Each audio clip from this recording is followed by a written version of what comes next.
Bueno, entonces muy buenas tardes. Entonces vamos a comenzar la charla de hoy, giros de surcos cerebrales. Santi no pasa.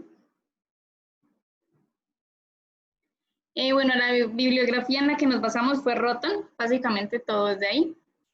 El contenido, bueno, primero vamos a ver un recuento histórico, luego vamos a ver unas consideraciones importantes, la clasificación de los surcos que propone Rotten, vamos a pues, hablar detalladamente de la fisura sirviana y el surco central, la sustancia perforada anterior y surcos y giros en general de la ínsula, la convexidad lateral, superficie hemisférica medial, superficie basal y para llevar a casa. Y pues tengamos en cuenta que a lo largo de la charla vamos a estar haciendo preguntas.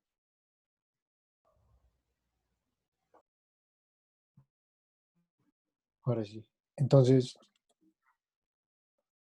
bueno, entonces primero, para entrar a hablar de neuroanatomía, es bueno hacer un recuento histórico que nos lleve a través del camino que se forjó para tener el conocimiento que hoy en día manejamos en este tema.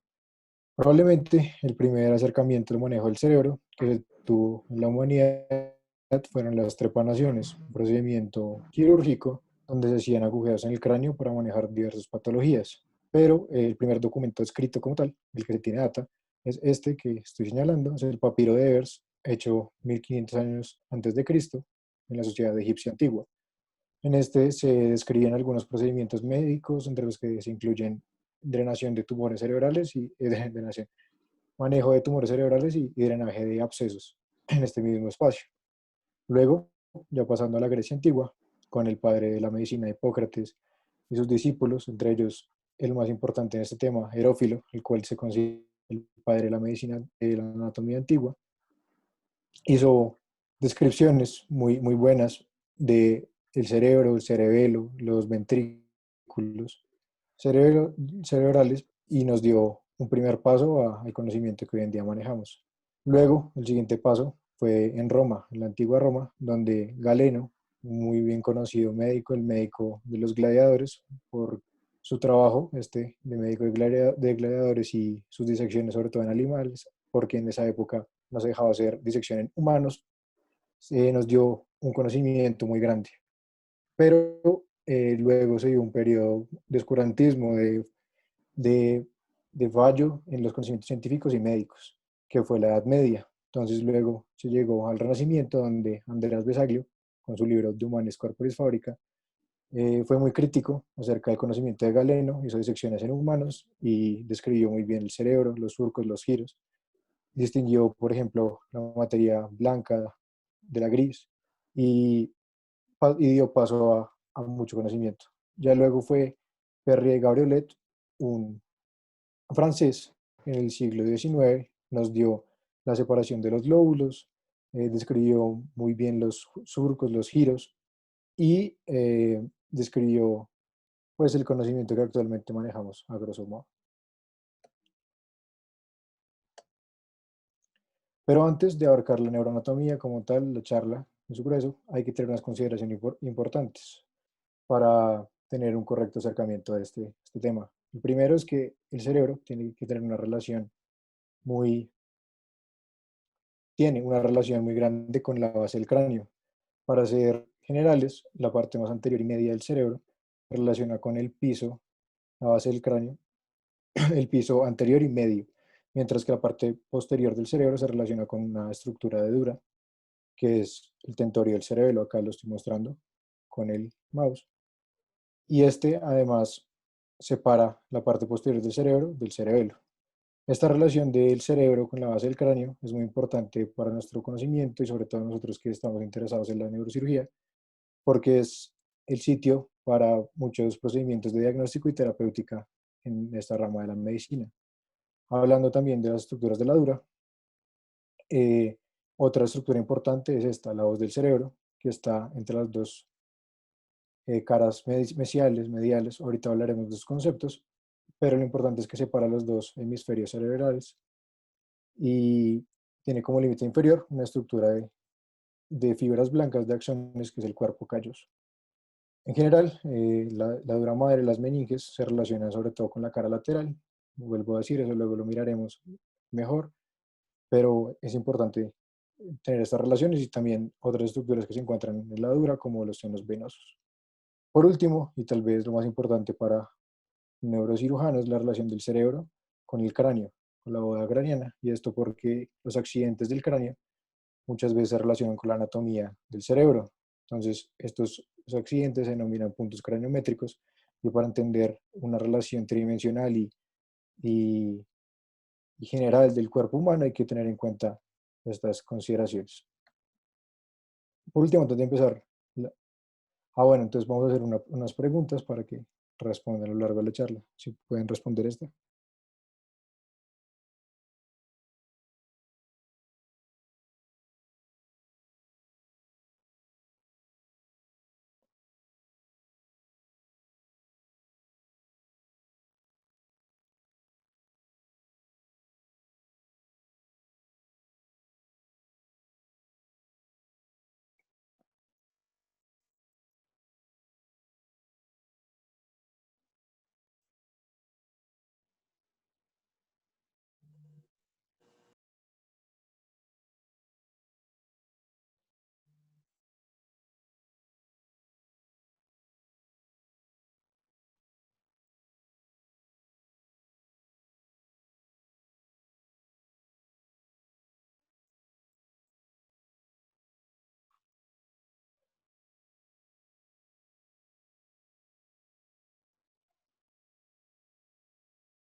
A ver, ¿continúo? Sí. Ok, entonces antes de entrar a la charla como tal, pues como siempre uno quiere saber para qué le va a servir. Entonces, estos tres puntos son muy importantes y entonces, en general, el entendimiento de la anatomía del cerebro, de los giros y los surcos, nos ayuda a podernos guiar en el campo microquirúrgico, muy importante, o es donde trabaja un neurocirujano. Asimismo, este entendimiento nos hace saber que los surcos son un corredor, un camino del abordaje al interior del encéfalo y por tanto para tratar estructuras que están en esta localización que deben ser tratadas. A su vez, siempre la anatomía va en concordancia con la función, entonces tener una correlación anatomo-funcional nos da una forma de entender la anatomía justa para un neurocirujano. Entonces, ya entrando en la anatomía, es necesario saber que el cerebro tiene tres caras que vamos a estudiar en esta charla. La primera es la cara lateral, acá vemos un dibujo de Besaglio, vemos la cara lateral y acá su relación con la dura. Y acá vemos una imagen de la galería de Roton. Roton es un neurocirujano y un neuroanatomista, ya murió, pero es sin duda o puede ser el más importante neurocirujano y neuroanatomista de este siglo. Luego vamos a ver la cara basal. En esta cara es de difícil estudio porque hay varias estructuras diencefálicas y pues no solamente el encéfalo como tal, sino que pueden llegarnos a confundir, pero entonces muchas veces se retira, por ejemplo, el tronco y nos vemos una mejor vista de esta cara. Y por último está la cara mesial, que como ven es un corte sagital, o sea, separando los dos hemisferios. Acá vemos el cuerpo calloso, la estructura que estábamos hablando ahorita antes. Y vamos a entrar a ahondar en estas caras después, pero si son minuciosos, si fueron minuciosos, y pues con sus cursos de anatomía que ya han tenido, saben que el cerebro y la anatomía del cerebro es muy variante. Entonces, se dice que no hay un cerebro igual a otro, es más, que no hay un hemisferio igual a otro. Y por eso lo que se busca en el estudio de la neuroanatomía es conceptos generales que ayuden a, al que lo estudia y a los profesionales de la salud a entender mejor la anatomía del cerebro. Entonces, como se intenta esto en general, también los surcos se clasifican para entenderse mejor. Entonces, esta es la clasificación que traemos de Rotten, que nos dice o nos divide los surcos en cuatro grupos, siendo el grupo uno surcos que el 100% de las veces son constantes y que nunca son atravesados por giros. Y esto nos ayuda porque estos tres surcos que ya veremos, surco de Silvio, el calloso o subcalloso y el parieto occipital, como siempre están, nos pueden ayudar a entender la anatomía de cualquier espécimen. Entonces, acá están los cuatro grupos, por si lo quieren revisar, eso es importante según nuestro criterio. Ahora, para entender también la cara lateral, vamos a hablar de dos surcos importantes. El primero, el más constante de toda la población, el surco lateral o fisura de Silvio, que abarca tanto la cara, parte de la cara basal como de la lateral. y tiene una descripción tanto superficial como profunda. Acá vemos la superficial. En su primera parte es un tronco. ¿Por qué un tronco? Porque luego se divide en tres ramas. Las tres ramas son dos anteriores, una horizontal por su conformación, horizontal anterior, una ascendente anterior y otra que es posterior, que es la más larga. Pero como dijimos, también abarca una parte de la cara basal. Entonces, el inicio de la cisura de Silvio está en este espacio que estoy señalando, lateral al quiasma, inferior a la cintilla olfatoria, lateral a la sustancia perforada anterior. Bueno, la cuestión es que empieza en este sector y va hacia la cara lateral. Pero como habíamos dicho, tiene también una descripción profunda. En esto no vamos a andar mucho, pero se divide en una parte esfenoidal y una parte opercular por la ínsula, esfenoidal por el hueso. Pero acá pues vemos una descripción de la parte opercular, solamente para verlo. Por último, y como habíamos, por último no, para mirar el surco lateral y saber que es un corredor, como habíamos dicho, de abordaje para el interior del encéfalo, vemos una descripción de un procedimiento quirúrgico que es un abordaje terional, que se utiliza en neurocirugía muy frecuentemente. Entonces acá está la descripción de cómo se hace ese proceso quirúrgico. El otro surco del que vamos a hablar para entender la cara lateral es el surco central o cisura Rolando. Este no es tan constante, está en el grupo 2, pero es importante saber que divide el lóbulo frontal del parietal, que en el 90% de las veces va hacia la cara mesial, llega hasta la cara mesial, y también que la mayoría de las veces no se intercepta con el surco lateral o de Silvio. Esto genera acá un giro, que ahorita hablaremos un nombre, pero también es importante decir una característica anatómica, que este surco tiene una conformación en su parte superior de una S al revés, una S volteada, siendo una convexidad aquí hacia posterior, más superior, y una convexidad hacia anterior, más inferior. Esta es más diciente, pero siempre se da esta conformación anatómica. Ahora bien, como es del grupo óseo, a veces es complejo entender o dilucidar cuál es el surco central. Hay un tip que me dieron a mí en anfiteatro y que está en este curso de Coursera, y bueno, que es que cuando uno quiere encontrar 100% fijo el surco central, uno va hacia la cara mesial y busca el cuadrado que está partido por un pequeño surco, una pequeña cisura. Y si uno lo sigue hasta el lateral, y me creen, lo siguen y siempre será el surco central. No sé muy bien por aquí por las meninges, pero siempre lo será. Ahora eso también me hace poder decirles que la vista o la conformación descrita del surco lateral que dije que era superficial también se llama meningia o aracnoidea porque es la que se puede ver desde teniendo las meninges. Entonces, es otra cosa. Y para hacer una correlación con un punto craniométrico, uno muy tenido en cuenta por los neurocirujanos, es esta sutura coronal. Y entonces se dice en la literatura que de 2 a 5 centímetros hacia posterior de la sutura coronal siempre se encontrará el surco central y esto nos ayuda a tener un entendimiento tridimensional de la anatomía para poder planear cirugías en un futuro o tener un mejor conocimiento. Entonces aquí vemos la posición de los dos surcos. Y ya, vamos con sustancia perforada. Bueno, entonces para sustancia perforada anterior. Ay, qué pena. Bueno, vamos a ver que se encuentra, bueno, se puede ver desde la cara basal del cerebro. Entonces acá vamos a hacer como, Santi, ¿me puedes colaborar ahí? No sé qué pasa. Gracias. Entonces, bueno, vamos a hacer un aumento como de esta zona que pueden ver acá. Entonces, bueno, la sustancia perforada anterior va a ser la que vemos acá, pues ya como Santi ya también habló un poquito de ella. Entonces, bueno, es una área como tal, plana, lisa, de materia gris, que recibe su nombre pues debido a todos estos pequeños agujeros que ustedes pueden ver acá. Estos son formados por las arterias perforadas que vienen de la carótida interna, de la coroidea anterior, de la arteria medial, de la arteria cerebral media y de la anterior. Entonces por acá van a entrar todas las arterias perforadas, que son las que me van a irrigar los ganglios basales.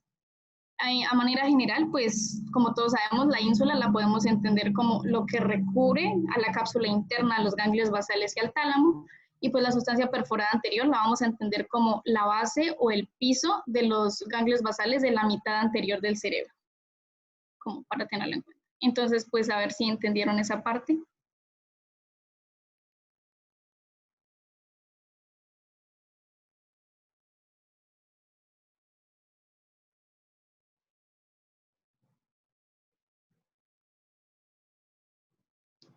Bueno, entonces ya están respondiendo la mayoría, muy bien. Entonces va a servir de base para los ganglios basales en la mitad anterior del cerebro. Muy bien.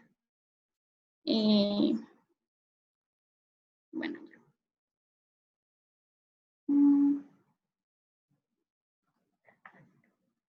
Bueno, entonces seguimos con la ínsula. Entonces, como ya todos sabemos, pues la ínsula, algunos autores dicen que se puede considerar un lóbulo y otros que no. Entonces, bueno, para cuestiones prácticas, entonces, para poder ver la ínsula, debemos, pues, quitar alguna parte del cerebro. Entonces, en este caso, si pueden ver acá en las líneas negras, iría el giro supramarginal. Acá se quitó, pues, una parte del lóbulo frontal y una parte del lóbulo temporal para poderlo observar. Y, pues, ya en el círculo azul que ustedes ven es la ínsula. Pues, se dice que tiene una parte que es en forma triangular, perdón, entonces acá la vemos. Y este giro medio es poco constante en la población.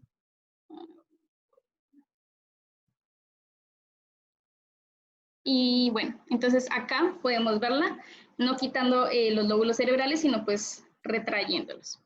El surco pues más común en la población va a ser el surco central de la ínsula. También tenemos el surco circular. El surco circular pues recibe su nombre debido a que cubre como tal toda la ínsula y pues tiene tres bordes. Vamos a tener el borde anterior que va a estar oculto en la parte triangular pues del lóbulo frontal. La parte más anterior en esta zona que iría acá, entonces va a ser la que va a separar a la ínsula de la superficie silviana, pero en la parte del lóbulo frontal y del lóbulo parietal. Mientras que la parte inferior me va a separar la ínsula de la superficie silviana, pero pues acá en la parte temporal. Entonces, como vemos, acá se puede ver el lóbulo retraído. Y bueno, el surco central de la ínsula me va a dividir la ínsula en dos grandes giros, el giro insular corto y el giro insular largo. Reciben sus nombres porque pueden ver acá las circunvoluciones, estas son pues de menor tamaño que las de esta parte. Entonces, para ver cuál es el más constante en la ínsula.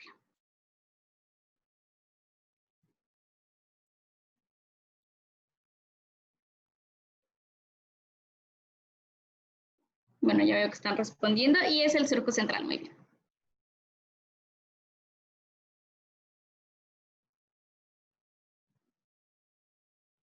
Entonces, ahora vamos a entrar a mirar la anatomía de la cara lateral. Es preciso decir que vamos a distribuir la cara lateral en 4 lóbulos: frontal, parietal, occipital y temporal, pero algunos autores también manejan el lóbulo central. Solo vamos a manejar los 4 que les dije al principio, pero vamos a verlo. Uy. Ok, entonces primero vamos a colocar el primer surco, el surco central. Va rolando, que nos va a ir el lóbulo frontal del parietal. Y luego vamos a colocar el surco lateral, que nos va a decir el límite inferior del surco del lóbulo frontal, del cual vamos a hablar de primeras. Entonces, el lóbulo frontal tiene como límite, como ya dijimos, posterior el surco central, como límite inferior el surco lateral, y también parte de esta región supraorbitaria, orbitaria. Y como límite superior, el borde interhemisférico del cerebro. Entonces, este lóbulo frontal se divide en 4. El primero es un giro que es vertical, este giro precentral que tiene como límite anterior el surco precentral y como límite posterior el surco ya nombrado central. Y luego en 3 giros, separados por 2 surcos. Estos 2 surcos es el surco frontal superior y el surco frontal inferior, que nos delimitan el giro frontal superior, medio e inferior. Este lóbulo frontal es un tercio de la superficie total de la cara lateral y por tanto a veces los autores dividen el giro frontal superior y el giro frontal medio en una porción superior e inferior cada una. Eso sí, el giro frontal inferior siempre se divide en 3 partes. que están delimitadas por las ramas del surco lateral. Entonces acá se ve la pars orbitalis, que se divide la pars triangularis por la rama horizontal anterior, la pars triangularis de la pars opercularis por la rama horizontal ascendente.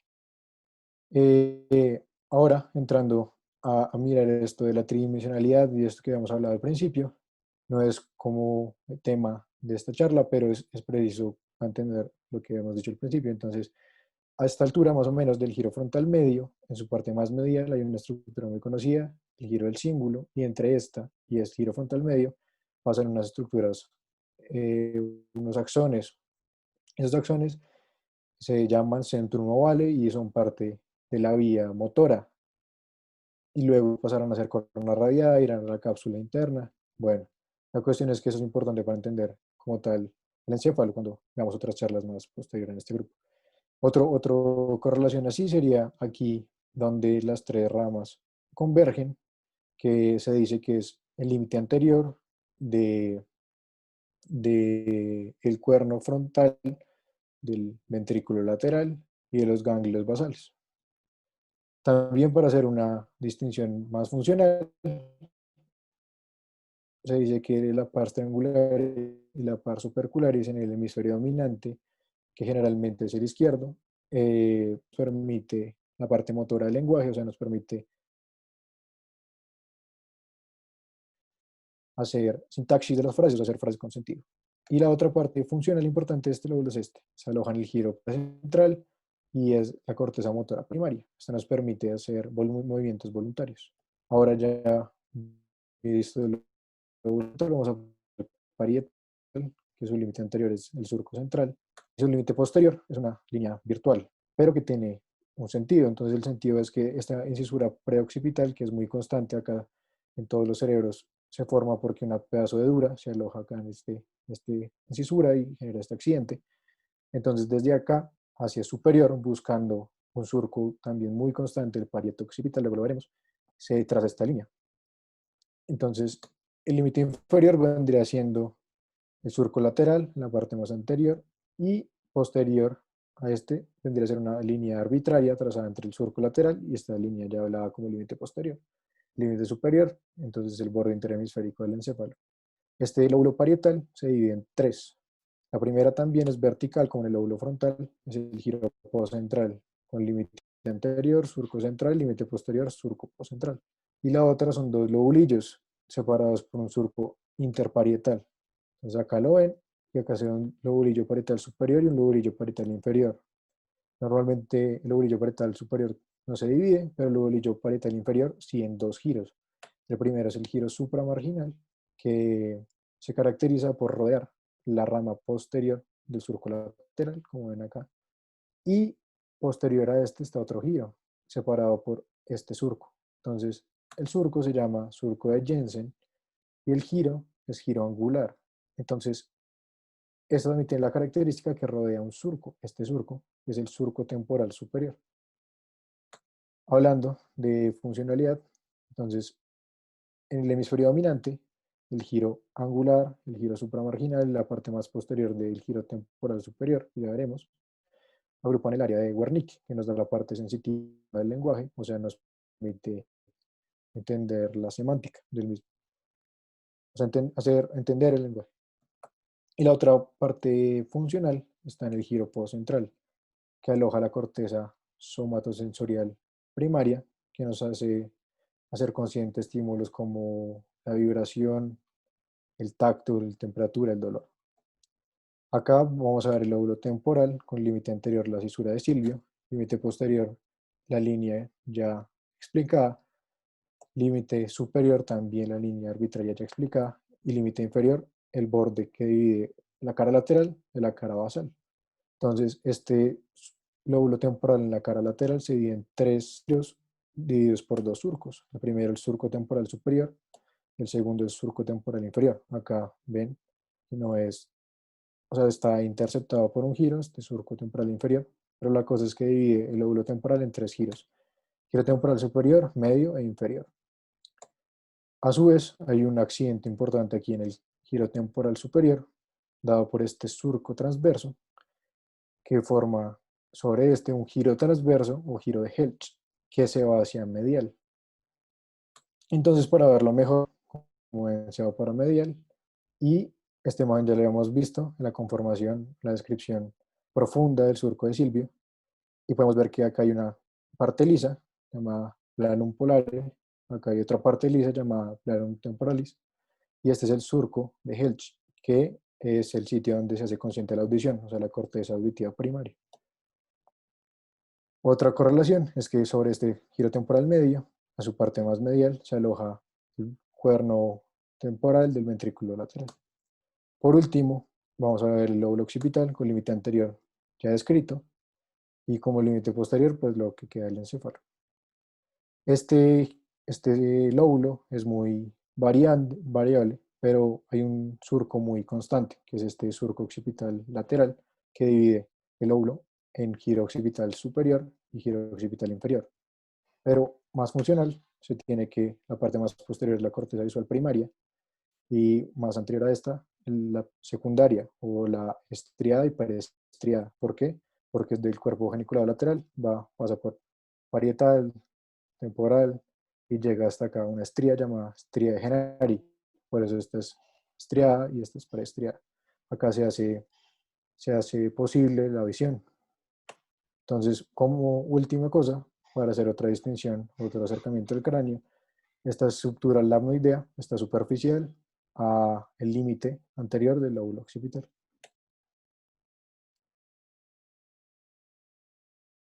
Entonces, vamos a hacer esta pregunta, por favor.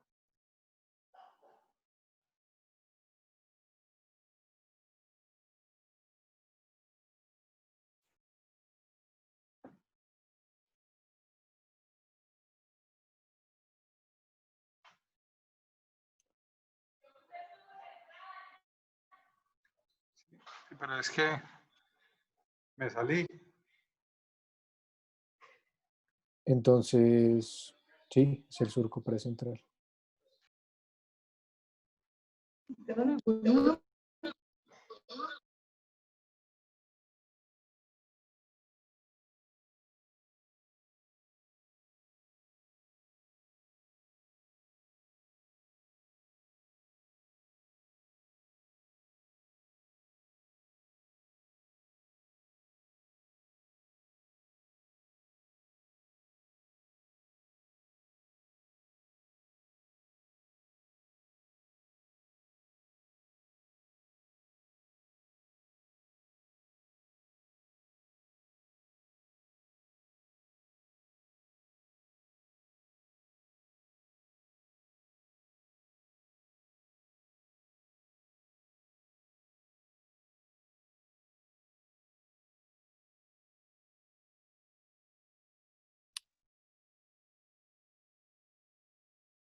Están silenciados. Perdón, es que no escucho nada.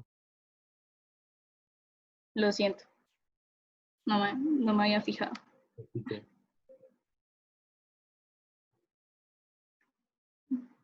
Espera, se los devuelvo rápido.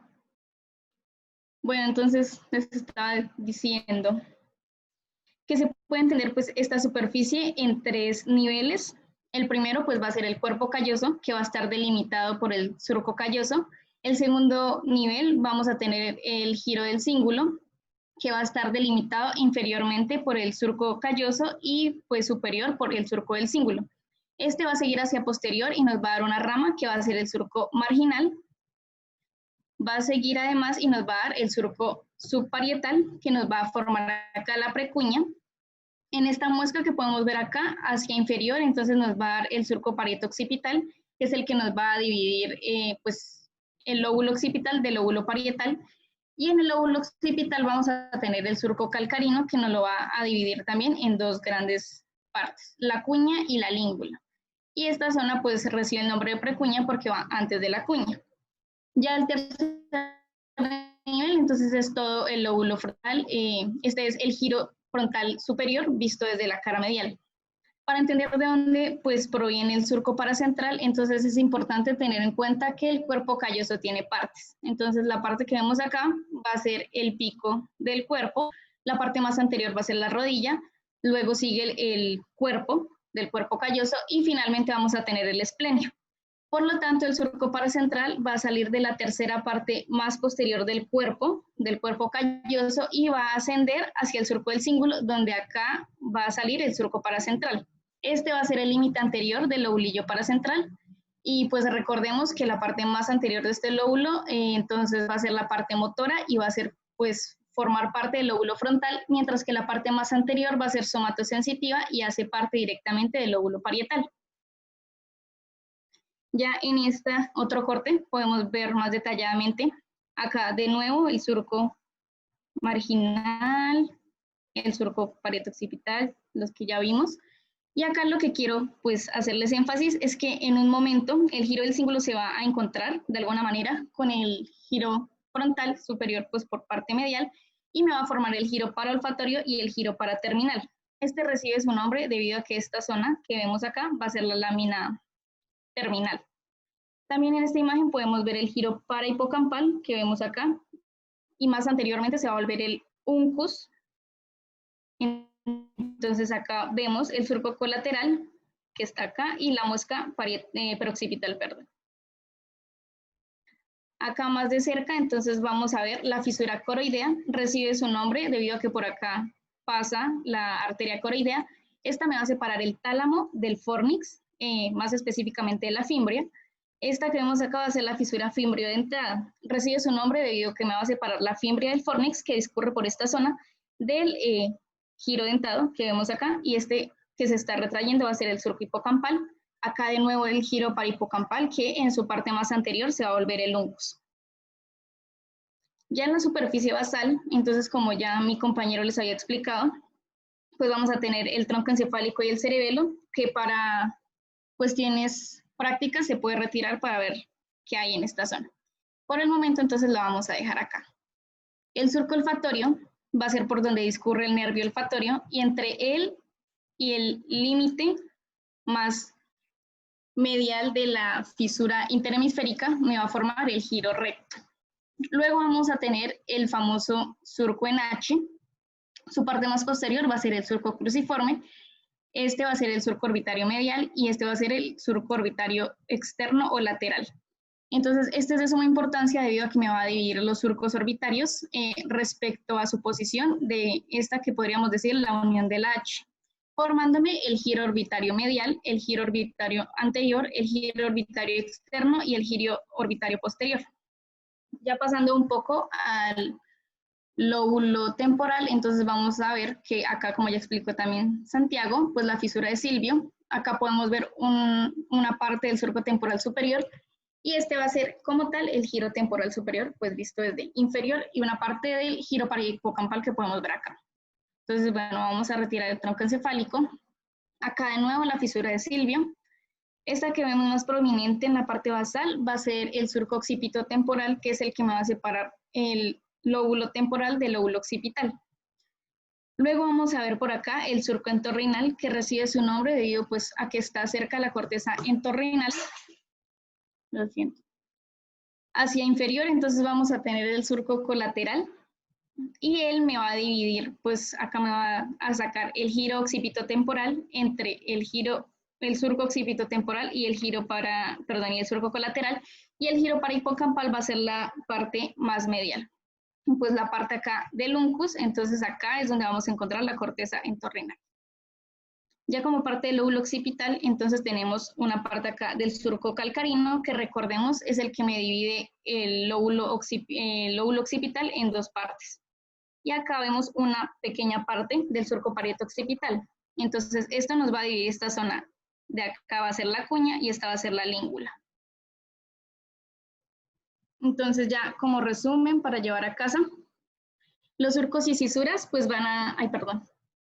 Sí, una preguntita antes.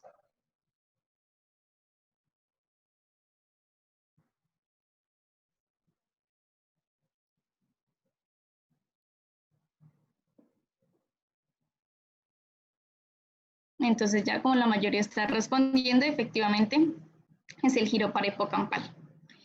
Y bueno, el surco de H, ¿en qué delimita?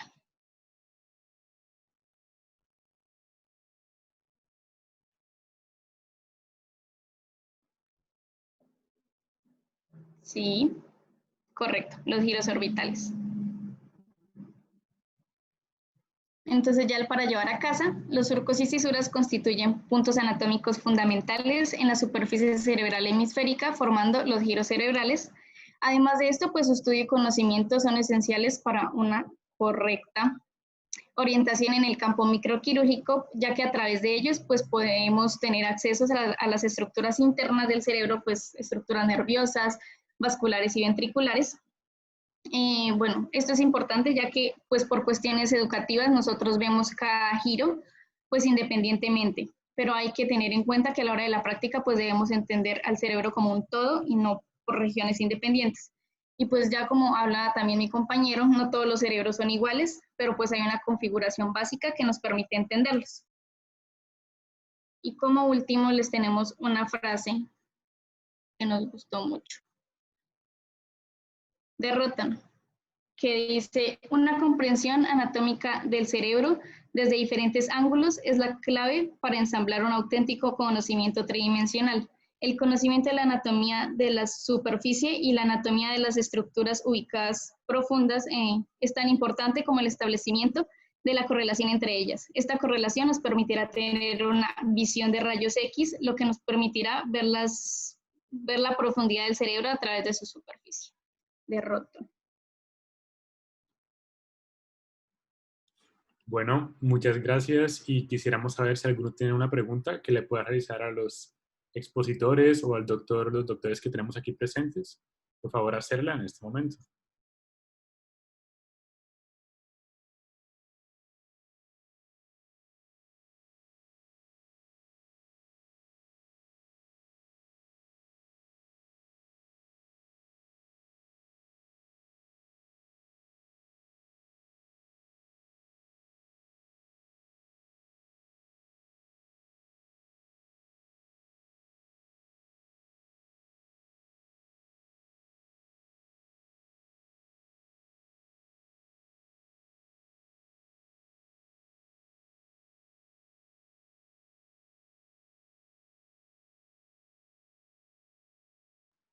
Bueno, no, ninguno tiene ninguna pregunta, entonces, pues, le cedo la palabra al doctor Bueno o al doctor Velázquez por si alguno quiere hacer alguna apreciación al respecto y pues muchas gracias a todos.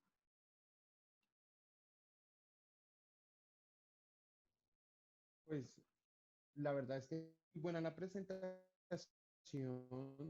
Digamos que para mí como profesor, que los estudiantes desde pregrado se empiecen a familiarizar con Roton y la forma en la cual o sea, todos ustedes aquí están porque quieren ser neurocirujanos. Y es muy importante que aprendan a hablar en el lenguaje que hablan todos los neurocirujanos. Entonces, digamos que me parece muy, muy bueno que hayan escogido este texto como base, porque no solo están aprendiendo anatomía, sino que adicionalmente están aprendiendo el lenguaje con el que probablemente se van a comunicar en la mayoría de los quirófanos del mundo. Muy, muy, muy buena presentación.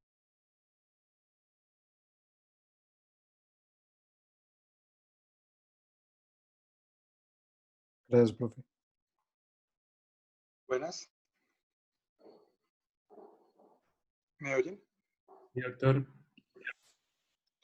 Bueno, pues, mi humilde apreciación, ¿no? Como dijo el doctor anteriormente, es bueno que conozcamos siempre los diferentes lóbulos, los diferentes surcos, valles, cisternas, porque primero vamos a unificar criterios para ubicación. Es muy importante que todos hablemos un solo idioma. Segundo, a pesar del advenimiento de la tomografía, resonancia, una cantidad de neuronavegación, nunca eso reemplazará la anatomía sencilla que cada uno tenemos que tener en base del cerebro y la columna y la médula. Esta anatomía la logra uno justamente es leyendo, pasando en laboratorios revisando imágenes y por supuesto viendo pacientes, porque es la única forma de que tengamos nosotros una representación, no solamente de rayos X, sino tridimensional, de cómo está el cerebro, cómo están las estructuras normales, y cuando encontramos patologías, por supuesto, poderse ubicar tridimensionalmente. Eso es muy importante, la anatomía. Y eso, el mejor neurocirujano es, por supuesto, el que tenga una anatomía bien clara, concisa y práctica al momento de sus abordajes.